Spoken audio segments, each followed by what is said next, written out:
So to make these luminaries, it's done with a 5-gallon pail filled with water.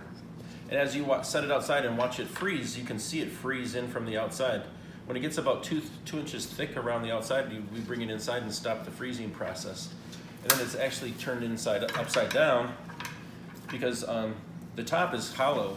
There's a little bit of ice, we'll crack that out of there, but because of sitting on the ground and the plastic of the pail, it's insulated, so it doesn't freeze on the bottom, but it does freeze here. So this pail will freeze about this far down. It'll freeze in about 2 inches around the whole interior, and then we'll stop the freezing process by bringing it inside. Pour off the extra water, we'll reclaim that, and then the whole bucket goes upside down, and it becomes like a hurricane lantern for the candle. It's hollow on the inside, and we'll core into there with a drill, stick the candle in there, light the candle on fire, and it becomes one of the luminaries for the walk through. This is going to be upside down like this.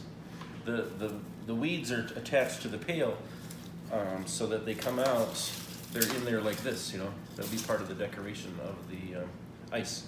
So they're attached in there upside down like this. The finished side will be like this. It doesn't freeze on the bottom because of the insulation of the ground and a little bit of plastic there.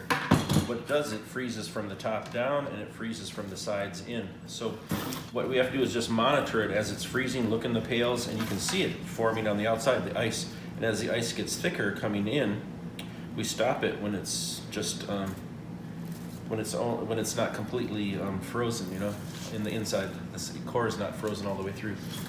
We can't use city water because city water, you ever take an ice cube out and they're kind of cloudy, you know? We want the nice clear water, which we got to get from a well water. So we're actually going to, in this case, take them down to the neighbor's farm. We're going to fill them with his hose till they're up about this high, and we'll transport them back here, set them on the parking lot, and then we'll take some other pails and just top them all off with those, you know.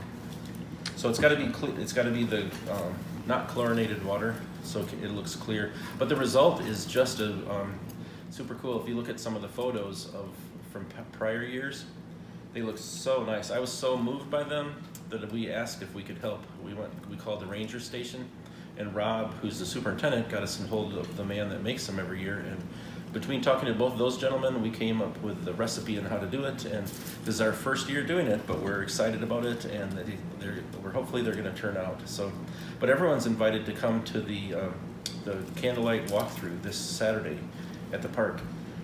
Starts about 6 o'clock, and there's I think 4 miles of trails, but two miles are lit by luminaries, and then there's warming fires and hot cocoa